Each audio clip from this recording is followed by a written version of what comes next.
Daf Yomi, Tractate Zevachim, page 93a, top of the page, with the words Boimine Rami Bar Chama Merav Chizda. Okay, top of the page. Boimine Rami Bar Chama Merav Chizda Nitazal Beget Mahu. Merav Huna Merav Yehoshua Midi Kami Baile Hachish Mamina. In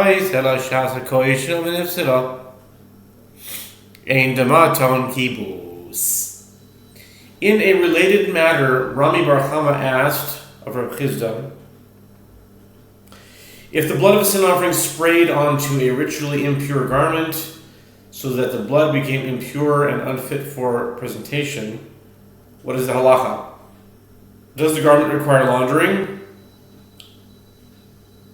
Rav Huna, son of Rabbi Yehoshua, said, from the fact that Rami Bar Chama asked the question in this manner with regard to ritually pure blood that sprayed onto an impure garment, and not with regard to blood that was already impure that sprayed onto a garment, conclude from it that he holds that even if the sin offering had a period of fitness and then was disqualified, a garment onto which its blood sprayed does not require laundering. Okay.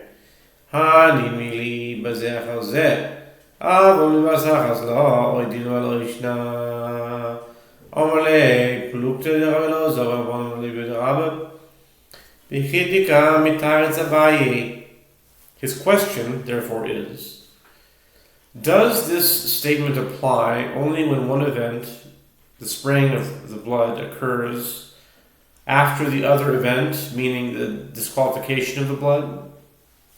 But if the spraying and the disqualification occur simultaneously, as in this case, perhaps the principle does not apply, and the garment must be laundered. Or perhaps there is no difference whether the events occur in this way or that way. And even if the offering becomes unfit only as the blood touches the garment, it still does not require laundering. Rav Chizda said to Rami Bar Chama, the matter is subject to the dispute between Rabbi Elazar and the rabbis in accordance with the explanation of Rabbah, as Abaya resolves it. Ditania Rabbi Elazar Omer Mechatas Shenitmeu Bitaharin Sharini Domazino Leho. The Gemara elaborates, as it is taught in a Braita. Rabbi Elazar says, with regard to water of purification, which has been sanctified by the ashes of the red heifer, even if the water is rendered impure, it nevertheless performs its function and purifies a person from the ritual impurity imparted by a corpse. This is evident because those performing the rite would sprinkle water of purification even on a menstruating woman who has been rendered impure by a corpse. Although her menstruation impurity renders the water of purification impure, when it touches her, it is effective in removing the ritual impurity imparted by a corpse. Rabbi Elazar's opinion is in opposition to that of the rabbis.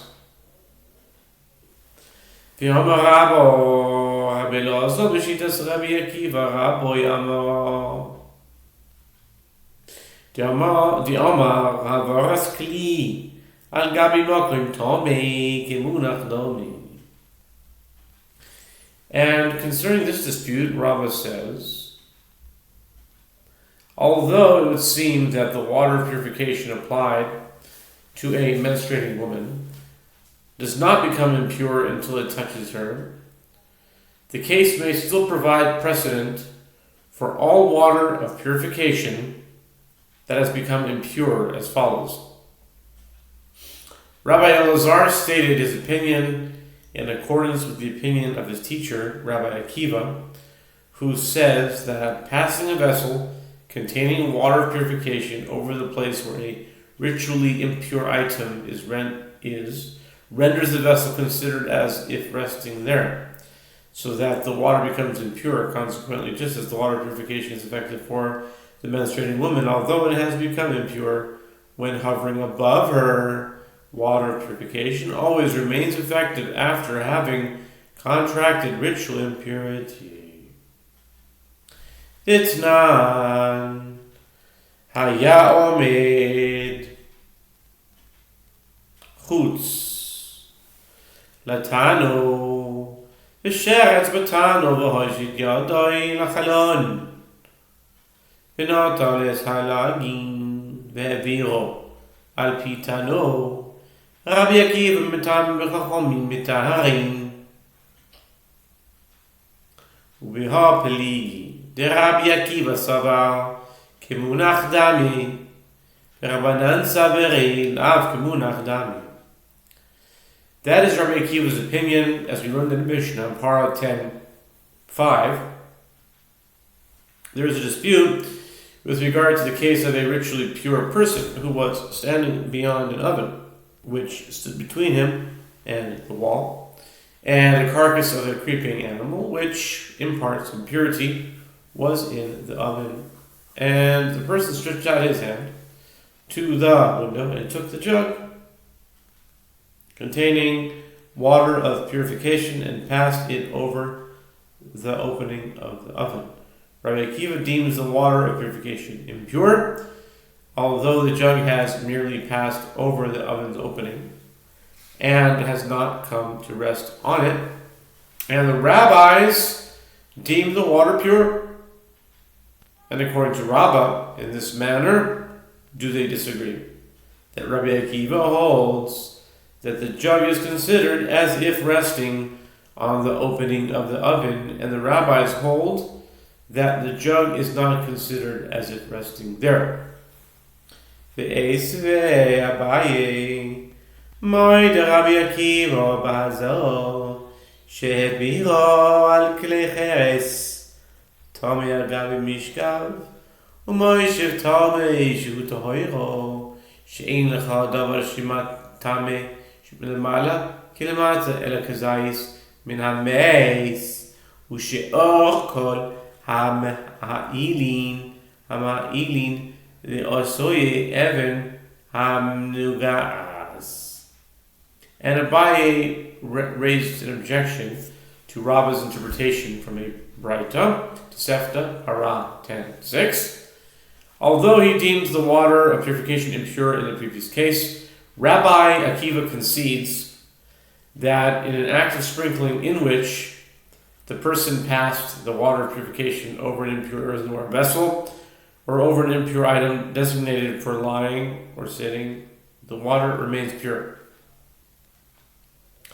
This is so because there is nothing that renders impure all that is in the airspace directly above, like anything below that touches it, other than an olive bulk from a corpse and all other items which impart ritual impurity, to those items which overlie them, including a stone marked with leprosy. Such a stone also imparts overlying impurity, rendering impure anything under the same roof, or, if there is no roof, in the airspace directly above it, up to the sky. Rabbi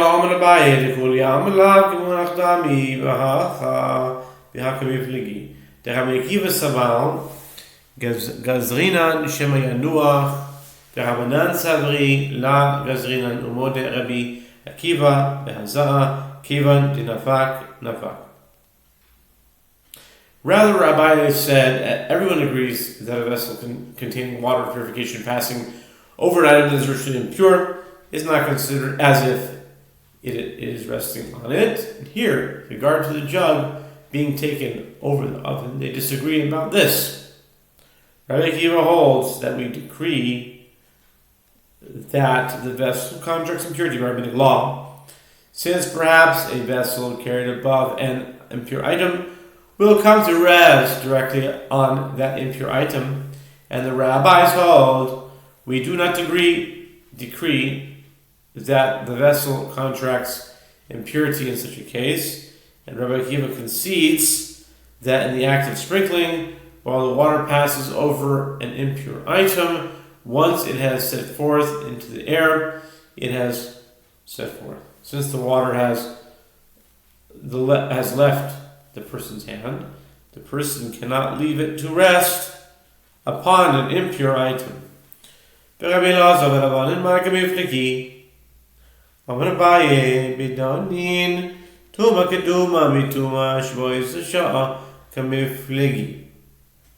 asks, if so, Rabbi Akiva and the rabbis would agree that the water purification does not become impure before touching a menstruating woman. And if so, then Rabbi Akiva, Rabbi Lazar, and the rabbis disagree as to whether impure water purification renders one pure. With regard to what case do they disagree? Abaye said they disagree with regard to whether one may derive the halacha of impurity rendered earlier before sprinkling the water purification from the halacha of impurity rendered at that very moment that the purification occurs, as in the case of the menstruating woman. One sage Rabbi Elazar holds one derives the halacha in this manner, and therefore the water affects purification even if the water has become impure first. And one sage, the rabbis, holds that one does not derive this halacha. Therefore, Rav Chizda's answer to Rami Bar Chama is that, according to the opinion of Rabbi Elazar, if the impurity occurs in the moment that the sin offering's blood touches the impure garment, the halacha is the same as it is when the blood has become impure before reaching the garment. In both cases, the garment is exempt from laundering. According to the opinion of the rabbis, the halacha is not the same in both cases. If the blood becomes impure at the very moment it reaches the garment, laundering is required. I usually do my laundry on Wednesday these days. Rav Amar D'Chuli Alma Enu Danin. I bring it to the laundry on Wednesday and pick up on Thursday. That's how it's been going. Used to go every Sunday, now I go every Wednesday. For a while I was doing it, picking up on Friday. But anyway, Rava said the case of sprinkling of water of purification upon a menstruating woman has no bearing upon the case of the sprayed garment, as everyone holds that one does not derive the halacha of impurity incurred earlier from the halacha of impurity incurred at that very moment. Rava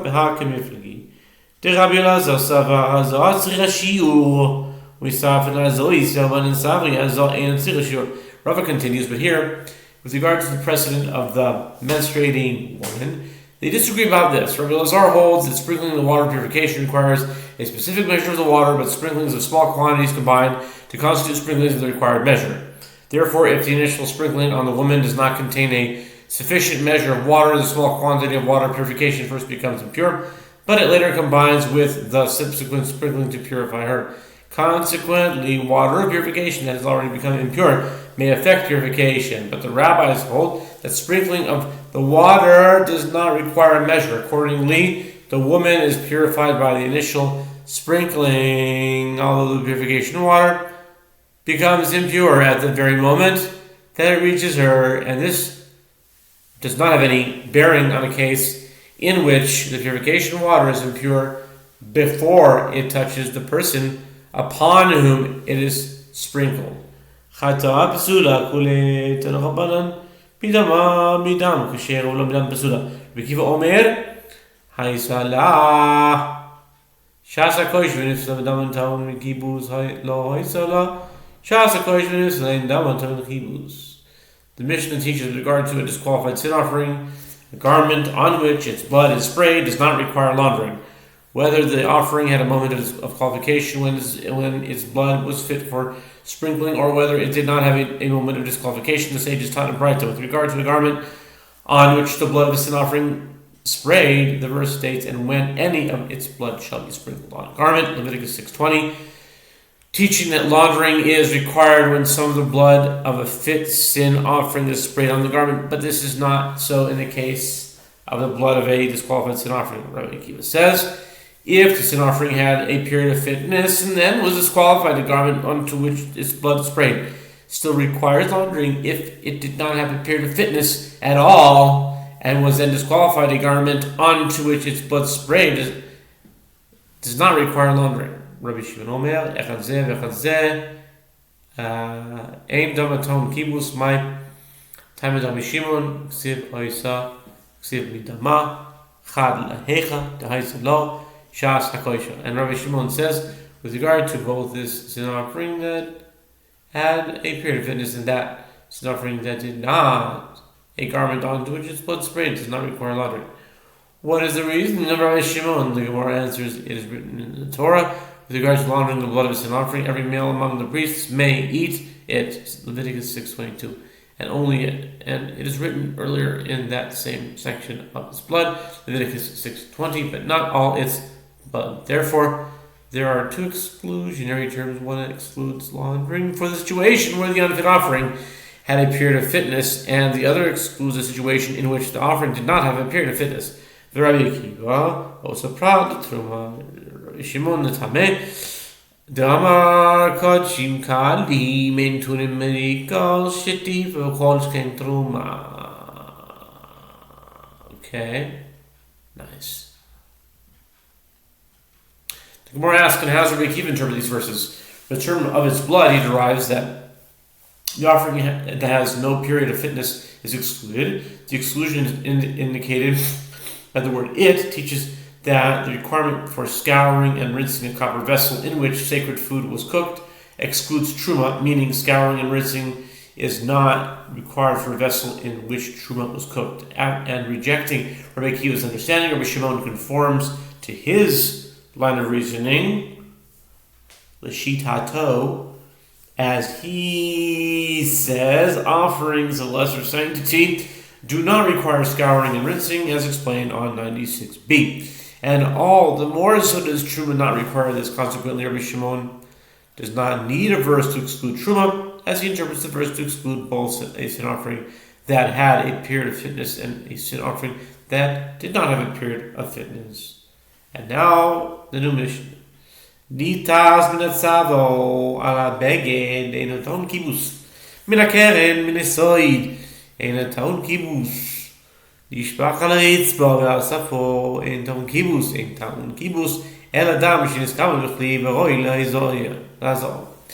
The Mishnah says, if the blood of a sin offering is sprayed from the neck of the animal onto a garment, the garment does not require laundering. If the blood was collected in a vessel and sprinkled on the altar and sprayed from the corner or from the base of the altar onto the garment does not require laundering, as the blood was already sprinkled and its mitzvah was fulfilled. If the blood spilled from the neck onto the floor before it was collected in a vessel and the priest collected the blood and it sprayed on a garment, the garment does not require laundering. It is only with regard to blood that was received in the sacred vessel and is fit for sprinkling that the garment requires laundering. That's the Mishnah, and now we start the Gemara. The Gemara says, Tan Rabbanan Yachol Nitaz Minatzava Ala Beged Yehei Ton Kibus. The Gemara cites sources for Dalachot, mention the Mishnah, and the sages taught in a Braita, one might have thought that if blood sprayed from the neck of the animal onto a garment, the garment should require laundering.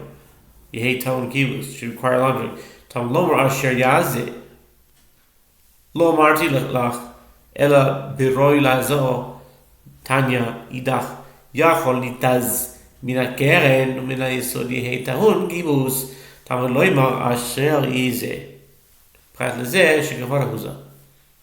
The Gemara cites sources for the halachot mentioned in the Mishnah, and the sages taught in the Braita. One might have thought that if blood sprayed from the neck of an animal onto the garment should require laundering. Therefore, the verse states, on which it shall be sprinkled, Leviticus 6:20, which teaches, I told you that a garment requires laundering only with regard to blood which is fit for sprinkling, which must be collected in a vessel directly from the neck of the animal.